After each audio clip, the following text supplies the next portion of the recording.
pessoal, tudo bem com vocês? Espero que vocês estejam bem. Sejam bem-vindas ao projeto Estudando Mulheres que Correm com os Lobos na perspectiva psicológica. Hoje vamos conversar sobre o capítulo 5, A Caçada, quando o coração é um caçador solitário. A mulher esqueleto encarando a natureza da vida, morte e vida do amor. Mas antes de iniciarmos, eu vou pedir para que vocês se inscrevam no canal, acionem aí o sininho para receberem as notificações e não se esqueçam de curtir e compartilhar. Bom, gente, essa semana tô voltando de férias, né? Tirei alguns dias para descansar e agora voltando renovada, vamos conversar sobre esse capítulo que trata do processo, daquilo que não é imediato. Não é sobre o que eu quero agora, e sim sobre encarar aquilo que se é. Bom, gente, já no começo do capítulo, a Clarissa fala da relação de amor entre duas pessoas, né? Quando o encontro, essas duas almas, elas se encontram. Alma não no sentido do amor romântico, né? Daquela ideia de alma gêmea, né? Mas sim no sentido de ser um encontro com aquilo que cada um realmente é. É a relação de aceitação com a alma do outro, ou seja, com aquilo que a pessoa é. Mas há aí um ponto cego. E qual é o ponto cego? Que nem sempre nós somos. Na maioria das vezes, o que se mostra na relação são os nossos complexos, são as nossas neuroses, as nossas personas, e vamos nos relacionando por essa via. Né? Antes de nos relacionarmos com alguém inteiro, né, nós precisamos conhecer a nossa inteireza. E isso não é tão simples assim, né? Por isso que eu acho que esse conto é tão complexo.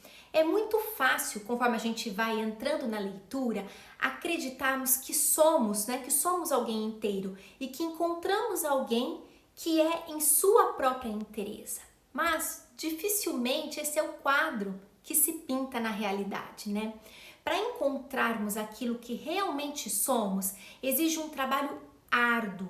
E eu digo mais, um trabalho processual. Não é do dia para a noite, não é de uma hora para outra, né?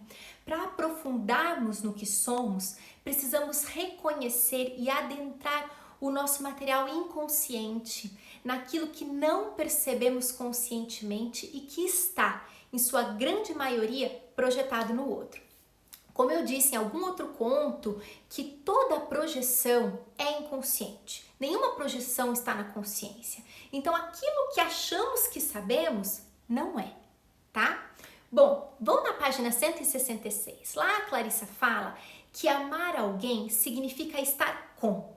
Isso é muito importante, porque logo em seguida ela traz uma frase que pode ser um complicador. Me acompanha no raciocínio, né? Ela segue no texto e diz: amar significa ficar quando cada célula do corpo nos manda fugir. Quando vamos discorrendo sobre a análise desse texto, é muito comum, justamente porque não temos consciência da nossa inteireza, acreditarmos nas próprias justificativas para fugir ou para ficar numa relação. O amor, ele é uma força que sabe. Ele é uma realidade que se impõe. O amor é, né? Se lemos essa frase e ficarmos com essa imagem de que estamos sendo levadas a uma fuga, quando na verdade deveríamos ficar, existe uma contradição aí. Vocês devem estar me achando louca, né, gente? Bom, nós estamos o tempo todo dizendo que precisamos entender e nos relacionar com a nossa intuição, tá? Não é isso que a gente vem falando? Então, como identificar se a célula do meu corpo que me manda fugir é da intuição, do instinto, do medo ou de um complexo atuando? Se cada célula do meu corpo que me diz fuja, eu vou entender que a fuga é o caminho, né? Porque a célula que se comunica, né, dizendo saia daí, né, não fique aí, corra, fuja, são os meus pelos eriçados me alertando de um perigo, tá? Então, para mim, isso é muito contraditório com a ideia do amor, né? O amor, ele não vem acompanhado de ameaça, né? Você pode ter todos os seus problemas. os seus medos, os seus traumas ligados a uma relação com um outro, né? Nesse sentido, não há interesa. Ou seja, não há espaço para uma relação com alma, tá? Primeiro, com a sua própria alma. Depois, com um outro, né? Com aquele outro que se relaciona com a sua própria alma, né? As relações, elas funcionam muito mais nas projeções do que nas interesas. E isso é muito mais comum do que vocês podem imaginar, né? As pessoas se relacionam muito mais pelas neuroses do que pelo que elas são. O problema não são as projeções. O problema é acreditarmos que somos inteiras e o outro não, né? Me acompanhe, gente. Eu sei que é complexo isso que eu tô falando. Se eu me relaciono com alguém e eu estou disposta a ficar com, eu abro espaço para conhecer, para me aproximar do outro. Se eu estou atenta à minha própria estrutura, eu tenho a intenção de me conectar com aquilo que é precioso em mim. E eu vou escutar os meus medos, eu estou ciente deles, eu estou atenta à minha dinâmica. Por exemplo, vou dar um exemplo para ficar mais fácil.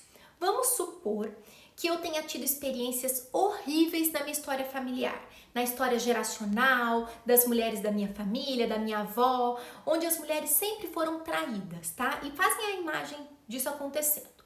Aí eu encontro uma pessoa e resolvo ficar com aquilo que o outro me apresenta. Eu estou ligada a mim e percebo meus medos, o meu receio de entrega, eu noto a minha preocupação por vir a sofrer, eu tenho pavor de me sentir abusada e etc, etc, etc. Eu estou diante do outro e consciente das minhas limitações, mas eu não estou consciente do que eu projeto no outro. Logo, esse outro passa a agir de acordo com o que ele é, mas somado, né, com aquilo que ele gostaria que eu notasse nele. E aí, vamos fazendo essa dança de suposições e desejos o tempo todo, né? Com o passar do tempo, isso diminui abruptamente. E aí, o que acontece? Começamos a nos relacionar com aquilo que o outro é, né? Esse ser do outro está muito mais próximo das relações com os próprios complexos do que com a inteireza. Não é porque quando a paixão acaba e que a gente começa a enxergar o outro que a gente está vendo o outro inteiro, tá?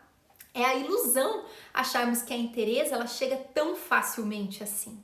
Isso exige muito, muito, muito mesmo, gente. Então eu começo a me relacionar e vou observando como me sinto nessa relação. Mas eu acredito que poucas pessoas se atentem a isso, né? Nós estamos muito mais atentas ao comportamento do outro do que como eu me sinto diante do outro. Vejam bem, ó, ele é atencioso, ele é muito grosseiro, ele é inseguro, ele é seguro demais e etc.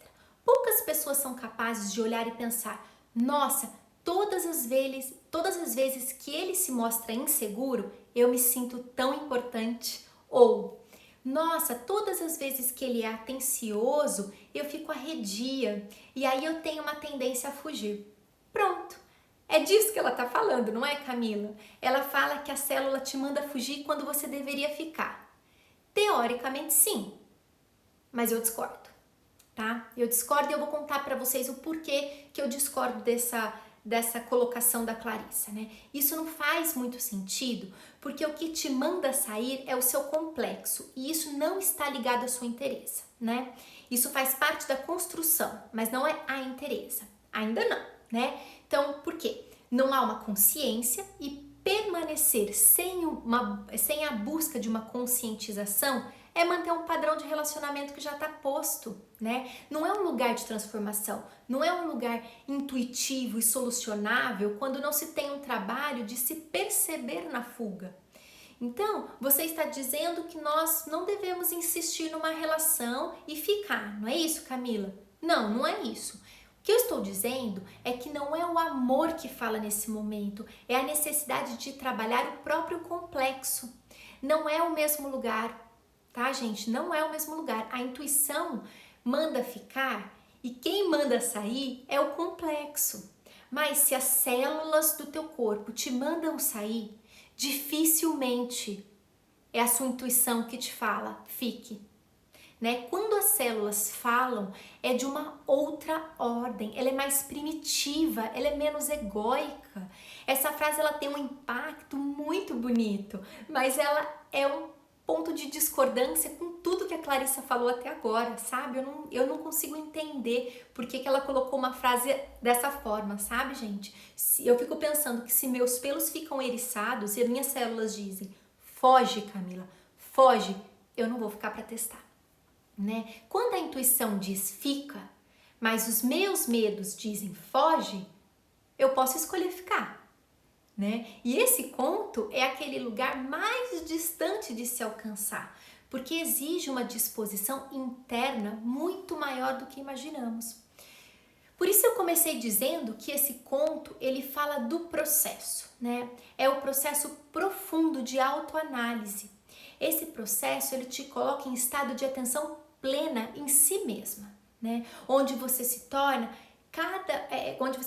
capaz de colocar para o outro aquilo que você sente diante daquilo que o outro faz.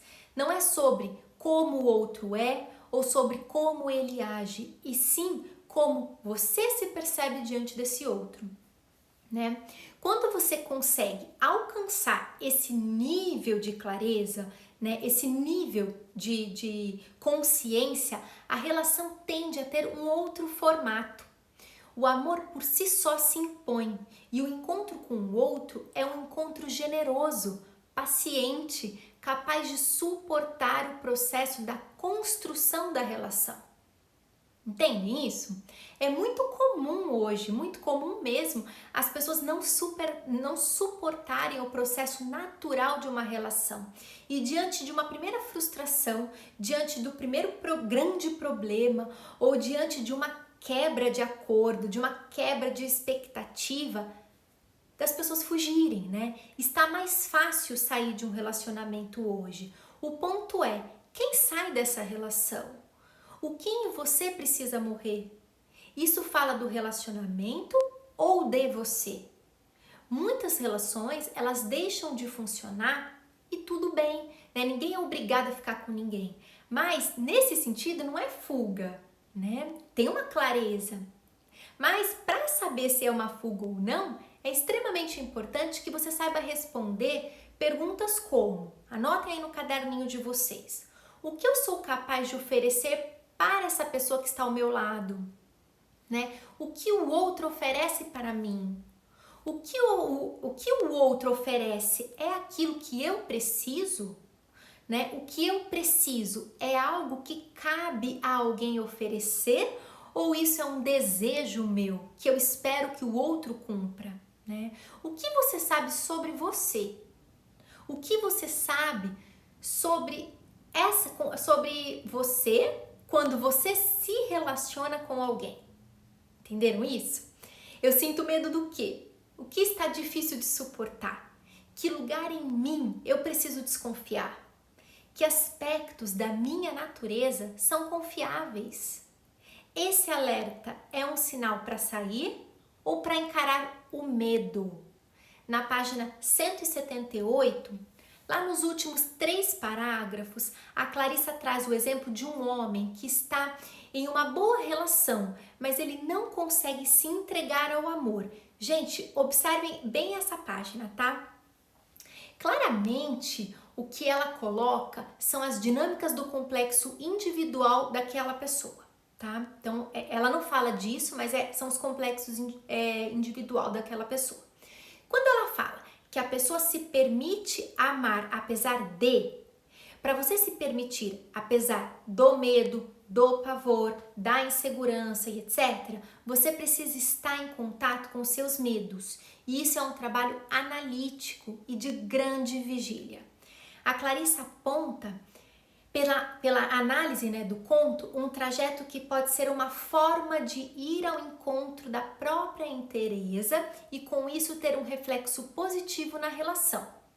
Ela fala bastante dos homens que precisam encarar os seus ferimentos, as suas feridas. E eu sei que vocês entendem que isso se estende para todas as pessoas, não é só para o homem ou para a mulher.